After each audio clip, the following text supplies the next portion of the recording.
Eh bien bonsoir à tous les amis, supporters, supportrices parisiens, parisiennes, supporters, supportrices d'autres clubs, amoureux, amoureuses du football, bienvenue à vous. Les amis, bah écoutez, je suis très content de vous retrouver, parce que c'est la trêve en ce moment, il n'y a pas grand chose à dire. Et donc on va parler du mercato, parce que niveau du mercato du PSG, ça a déjà bougé, avec l'officialisation pardon, du prêt de Rafinha du Paris Saint-Germain à la Real Sociedad. Un prêt sans option d'achat, mais ça, on va y revenir tout de suite. Et puis, ça parle surtout, je voudrais en parler, du cas Kurzawa, d'accord, que le PSG souhaiterait vendre, mais que lui, il préfère rester, tu vois.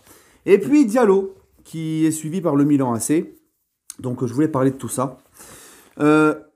Première chose, c'est pour Rafinha, les gars, parce que Rafinha, donc de ce qu'on sait, c'est que Rafinha vient d'être prêté, c'est officiel depuis hier, a été prêté jusqu'au mois de juin, pour les 6 prochains mois, deuxième partie de saison, à la Real Sociedad.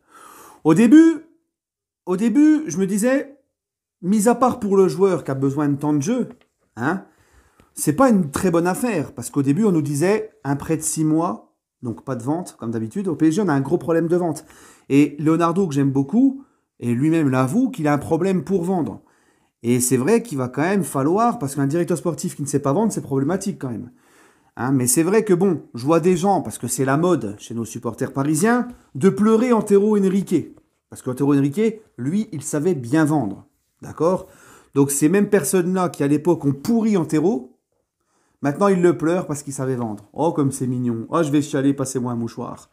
C'est toujours comme ça que les supporters parisiens. On dézingue les mecs, on les dézingue. Puis une fois qu'ils sont partis, qu'un autre vient, ou je sais pas, il était mieux l'autre, tu vois. C'est comme ça. Mais après, Antero Henrique, la question que je me pose, et ça c'est pas pour défendre Leonardo, mais c'est quand même une vérité. Est-ce qu'Antero Henrique aurait pu autant vendre, comme il l'a fait à l'époque, avec la crise du Covid, et des clubs qui ont beaucoup moins, qui ont moins les moyens qu'avant? Je ne pense pas, je ne sais pas. Je ne pense pas. Après, il faut quand même des limites. Leonardo, il n'y a quasiment aucune vente. Donc il faut passer les bouchées doubles, il faut réussir à vendre là. Parce que, quand même. Donc moi, Rafinha, au début, je disais un prêt. On nous disait que c'est le PSG qui allait prendre son salaire son salaire en charge. Donc je me disais, mis à part pour le joueur, qui a besoin de temps de jeu, pour le PSG, c'est toujours pareil, quoi. Pas d'entrée d'argent parce que c'est juste un prêt sans option d'achat. Et on prend le salaire en charge. Donc je me suis dit, c'est bénéfique que pour le joueur, en fait. Malgré que tu te dis, bon, c'est quand même bénéfique aussi pour Pochettino parce qu'il n'en voulait absolument pas. Ça libère une place aussi à ce poste-là. Donc ça peut intégrer un jeune comme Xavi Simons, par exemple. Et puis ça fait un joueur en moins dans le groupe, parce qu'on a quand même un groupe élevé au camp des loges aux entraînements. Donc, bon, tu te dis, pour Pochettino, ça enlève un mec. Mais finalement, pour Rafinha, on apprend, là, dans la journée, que le président de la Real Sociedad a dit que Rafinha, il n'y avait pas d'option d'achat, certes, mais que s'il donnait satisfaction, ils allaient discuter pourquoi pas acheter Rafinha. Il a dit que c'est une possibilité. Donc là, tu vois, ça commence à changer. Là, je me dis, c'est bien, quand même. Et on apprend aussi que le PSG va prendre 50%, que le PSG et les Real Sociedad vont se partager le salaire de Rafinha. Donc 50-50. Donc je me dis que finalement, c'est mieux que ce qu'on nous disait au début. Pas d'option d'achat, la Real Sociedad ne l'achètera pas. Alors que le président nous dit que l'inverse, que même s'il n'y a pas d'option d'achat, ils pourront l'acheter s'ils donnent satisfaction. Et que finalement, c'est pas le PSG qui prend en intégralité le salaire en charge, il y a du 50-50. Donc tu te dis quand même, c'est pas si mal. C'est quand même mieux. Voilà. Maintenant, donc ça lui donnera du temps de jeu et c'est bien pour lui. De toute façon, Pochettino ne comptait pas sur lui. Maintenant, Kurzawa. Les amis, vous savez...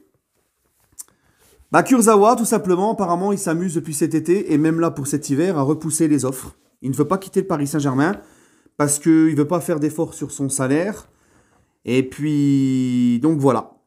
Donc, le problème de Kurzawa, les gars, là par contre, Leonardo, et moi à l'époque, j'avais défendu l'idée, je disais, bon, Peut-être que s'ils ont prolongé Kurzawa comme ça, en lui doublant le salaire, peut-être que ça va lui servir de motivation.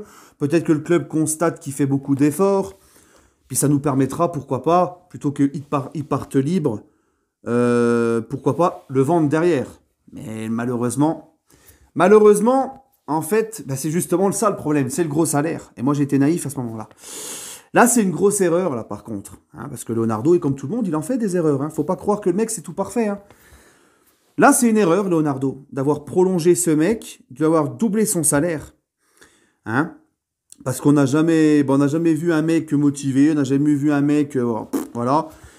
Et moi, je me pose la question quand je vois un gars comme Kurzawa. Parce qu'il y a des gens qui me disent, ouais, mais c'est normal.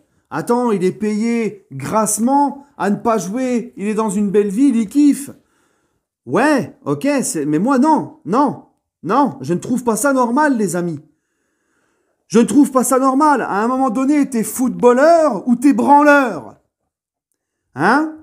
Parce que n'importe quel footballeur qui a un minimum de mentalité, qui a un minimum compétiteur, il préfère avant tout jouer, quitte à baisser son salaire et se barrer. Tu vois? Parce que là, c'est toujours le même traquenard. Le mec, il a un trop gros salaire. Tu peux pas le transférer. Il n'y a aucun club qui va lui donner le salaire qu'il a à Paris et lui, il veut pas baisser son salaire. Donc forcément, tu peux pas lui mettre un couteau sur la gorge et lui dire dégage. À moins que tu casses son contrat, mais tu vas casquer, tu vas lui donner des indemnités. Donc là, les gars, moi, la question que je me pose, Kurzawa, moi, je suis boulanger. Je suis boulanger. Si un mec m'appelle demain, parce que moi, je suis un passionné, j'aime mon métier. Moi, je peux pas sortir du pain dégueulasse. Moi, les gars, si je sors du pain dégueulasse, je suis pas bien.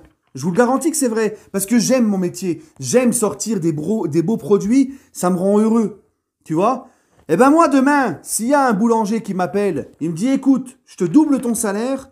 Par contre, voilà, le pain que tu vas faire, ça va pas être de l'industriel, ça va pas être de l'artisanal, ça va être de l'industriel, ça sera pas terrible, ça sera un peu caoutchouteux, ça sera pas de... Mais moi, je veux pas cuire ça, moi. Moi, j'en veux pas de ta daube. Moi, je suis un vrai passionné, j'aime mon métier, je veux sortir du beau. Ben, c'est pareil, le Kurzawa. Ok, c'est bien, il a un gros salaire, mais tu joues pas.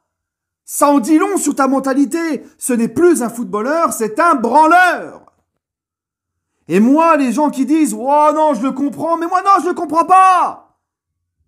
Oh, c'est un branleur. Comment tu peux préférer... moi, je sais pas, tu vois. Comment tu peux préférer rester chez toi, toucher ton gros salaire et ne pas jouer? Hein? Ça en dit long sur la mentalité du mec. Ces mecs-là en ont rien à secouer du football. Ces mecs en ont rien à foutre. Ce ne sont pas des compétiteurs. Tu vois? Bref. Donc Kurzawa, c'est de notre faute. C'est de notre faute. Il fallait, tu vois, c'était peut-être mieux qu'il parte libre. On lui payerait, on paierait même pas là, parce que son salaire il coûte quand même dans les caisses, dans la masse salariale du club, tu vois. Donc au moins, même s'il serait parti libre, on n'aurait pas eu d'indemnité. Mais il n'y aurait pas ce boulet qu'on se traîne actuellement avec son gros salaire payé à rien branler. Voilà. Ma foi. Là, par contre, c'est de la faute de Leonardo, c'est de la faute du club, parce que Leonardo, s'il le fait, c'est aussi de la faute des dirigeants qui donnent leur accord. Ah oui, Leonardo ne fait rien sans l'accord de Doha, les gars. Faut qu'on se mette ça aussi dans la tête, d'accord? Voilà. C'est peut-être même Doha qui lui ont demandé de faire ça. Hein. C'est possible. Hein. C'est possible, je ne sais pas. Mais en tout cas, là, les dirigeants sont fautifs. Leonardo, t'es fautif, tout le monde est fautif. Diallo. Maintenant, je vais finir par Diallo. On vient d'apprendre que c'est très chaud entre le PSG et le Milan AC. Le PSG réclamerait... Là, par contre, c'est un transfert. C'est là que c'est intéressant. Le PSG réclamerait entre 25 à 30 millions d'euros pour Diallo. Donc on va voir ce qui se passe. Maintenant les gars, franchement, je vous dis la vérité. J'aime beaucoup Diallo, moi. Diallo en défense centrale, je trouve qu'il peut vachement dépanner. Vraiment dépanner dans la rotation en défense centrale. Hein. Par contre, à gauche, ne me parlez pas de la Diallo à gauche. J'ai horreur de Diallo à gauche. Mais Diallo en défense centrale, ça peut largement dépanner dans la rotation. Moi, j'aime bien. Pour moi, c'est pas lui qu'on devrait faire partir. C'est plutôt Kehrer, par exemple. Mais Kehrer, est-ce qu'il a des offres? Donc je me mets aussi à la place du club. Tu as besoin quand même de vendre, d'accord? On a besoin de vendre le Paris Saint-Germain. Même s'il y a l'argent du Qatar, tout ça, on a besoin de vendre. Et si c'est vraiment ta seule offre, Diallo, c'est quand même pas un titulaire non plus, bah, je comprends quand même le club. Tu vois, si demain Milan, ils mettent 25-30 millions d'euros sur la table pour Diallo, moi je comprendrais le club qui s'en sépare. Mais j'aurais quand même préféré, d'accord, qu'on vende plus un Kehrer par exemple. Mais s'il n'y a pas d'offre pour Kehrer, ben voilà quoi. Donc voilà. Puis ça pourrait donner Il te reste Ramos, Kimpembe, Marquinhos, il te reste Kerrer et il te reste, pourquoi pas, et ça aussi, ça peut libérer une place au jeune El Shaddai qui montre beaucoup de qualité et qui a besoin aussi de jouer un peu plus pour exploser. Voilà les amis, bah écoutez, on suit l'évolution du dossier Diallo, du dossier Kurzawa aussi. Et puis, et voilà. Sinon, les amis, demain, s'il n'y a pas vraiment de gros trucs à dire sur le PSG, parce que tous les jours, des fois, il y a des grandes choses à dire, il y a des trucs qui peuvent se passer. Au PSG, c'est comme ça. Si demain, c'est calme, qu'il n'y a rien à dire d'important, on fera on fera la suite des vidéos sur l'histoire du club. On avait commencé avec les Coupes de France gagnées avant l'ère Qatari. Donc on continuera. On s'en est arrêté à la Coupe de France 93. Donc demain, s'il n'y a pas un truc important à dire sur le club, on parlera de la Coupe de France 95 remportée par Paris Saint-Germain. Voilà. Allez, prenez soin de vous les amis et allez Paris.